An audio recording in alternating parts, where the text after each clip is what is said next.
What if I told you that our cities weren't built for the future?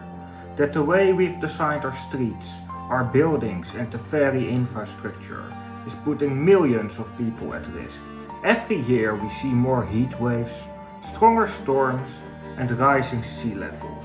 And yet, most cities are completely unprepared.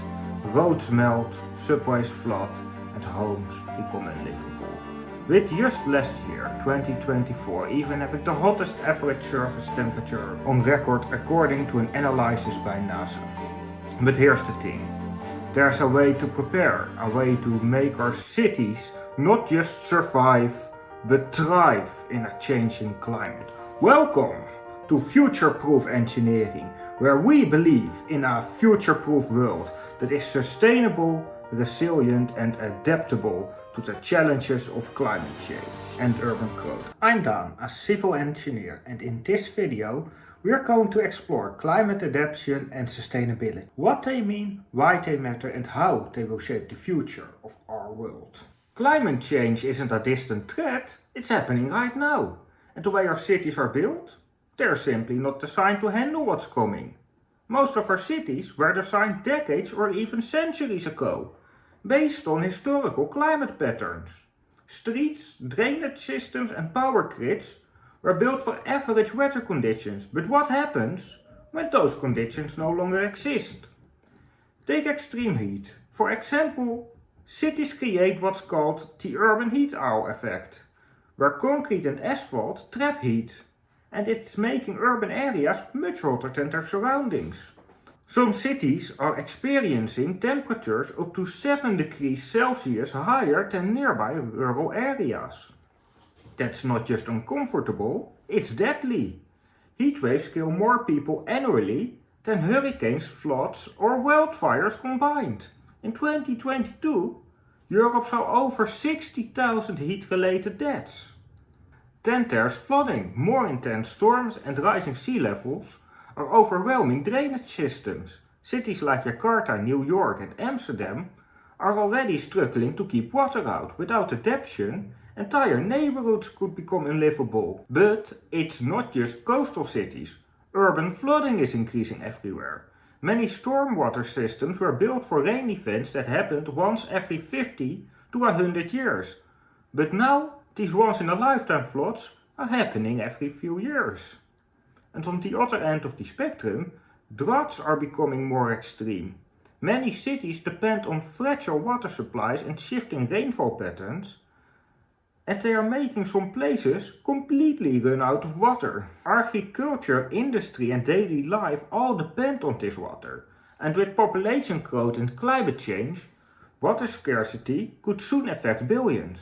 Then there are wildfires. Rising temperatures and prolonged droughts are creating megafires, blazes that spread faster and burn hotter than ever before. Cities like Athens, Los Angeles and Sydney are all at risk. It's not just the fire itself. Air pollution from wildfire smoke is now a major health crisis, affecting people thousands of kilometers away. The reality is our cities were designed for a climate that no longer exists. Roads buckle under heat, power grids fail under stress, entire communities are at risk. But here's the good news. We don't have to accept this future.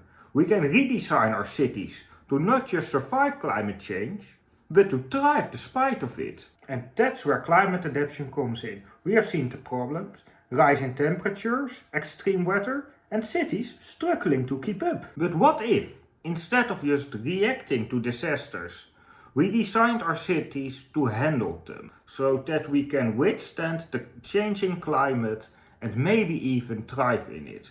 That's what climate adaptation is all about.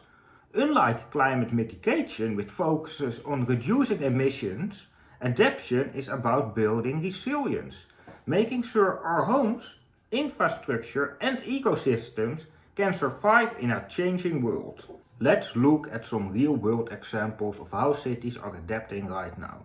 To fight extreme heat, cities are getting creative. One solution, planting more trees and green spaces. Urban forests and shaded streets can lower temperatures by several degrees, making cities more livable. Take Barcelona's Green Infrastructure Plan. By adding more parks, tree canopies and shaded walkways, they're cooling the city naturally while improving air quality. Other cities are changing the materials they use. In Los Angeles, roads are being painted with cool pavement coatings which reflect sunlight instead of absorbing heat. More rain, stronger storms and rising sea levels mean cities need better flood protection. Instead of just pumping water away, some cities are learning how to work with the water. China is leading the way.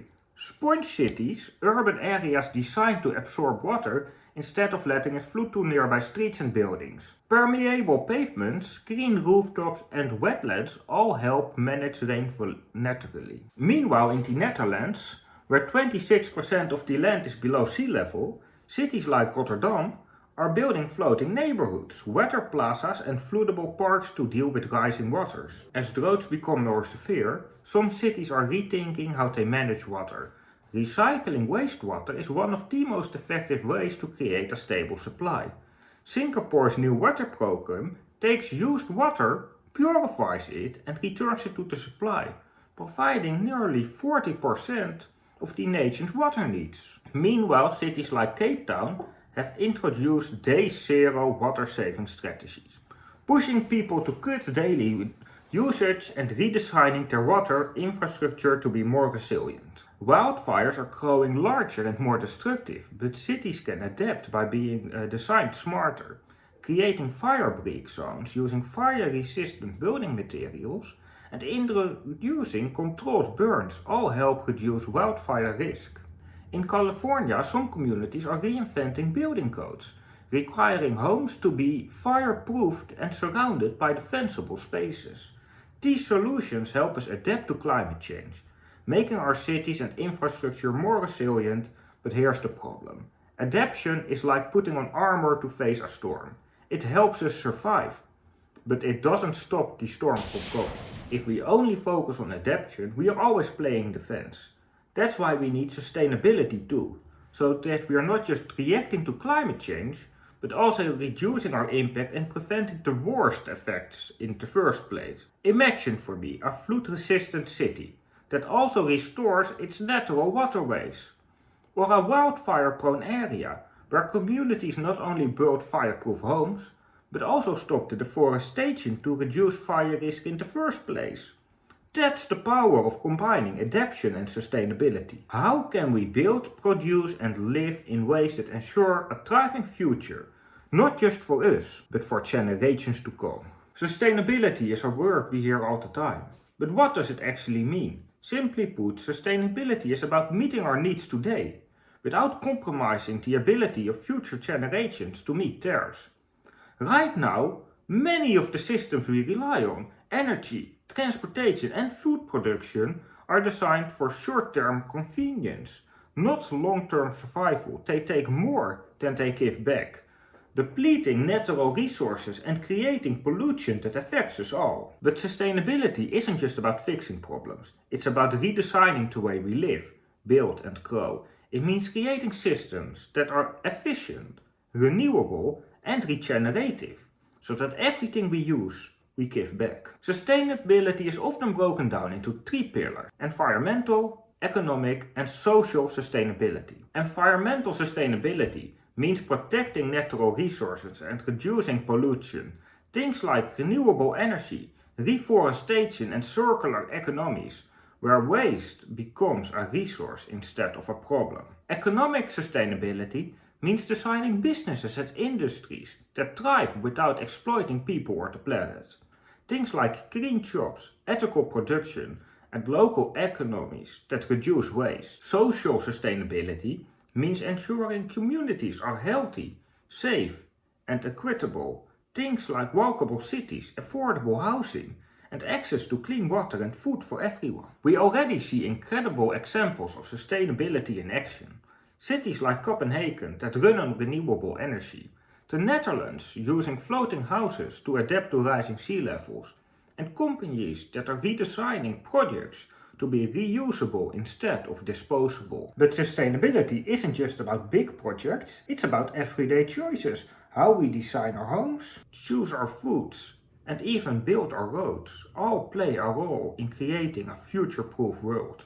Sustainability and climate adaptation aren't separate ideas, they work together. Adaptation helps us survive climate change, while sustainability helps us prevent it from getting worse. When we combine these two, we build a world that doesn't just react to disasters, but prevents them while thriving for generations to come. With everything happening in the world, work, family, daily responsibilities, it's easy to think climate adaptation and sustainability are someone else's job. Governments, scientists, big corporations, they'll handle it, right? But the reality is, climate change is already affecting us all.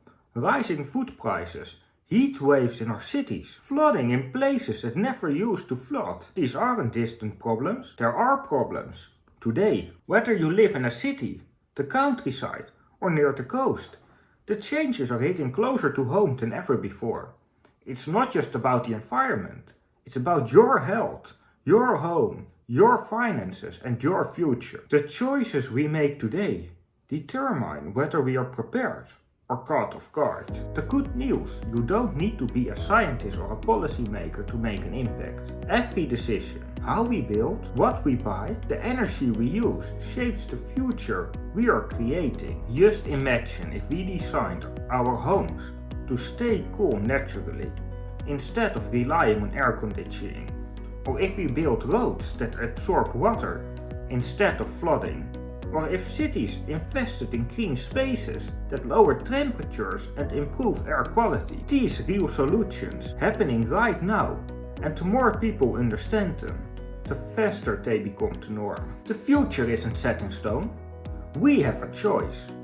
Keep things as they are and hope for the best, or take action now and create a future-proof world where we don't just survive, but thrive. So whether you're an engineer, a student, a business owner, or just someone who cares, your voice matters, your choices matter, and your actions matter. This is just the beginning. Climate adaptation and sustainability are massive topics, ones that will shape the future of our cities, our communities, and our daily lives. But understanding is only the first step. On this channel, we are going to explore both the challenges and the solutions. Not just the latest innovations, but also the underlying principles that shape a sustainable and resilient future. Climate adaptation and sustainability aren't just about technology, they're about rethinking how we design, build and live to create a world that can withstand the change and thrive for generations to come. So, if you want to be a part of this journey, if you believe in building a resilient, sustainable world, make sure to subscribe. And I want to hear from you. What topics are you most interested in? What challenges do you see in your city or industry? Drop a comment down below and let me know what topics to explore next. Together, we can engineer a sustainable tomorrow. And I will see you in the next video.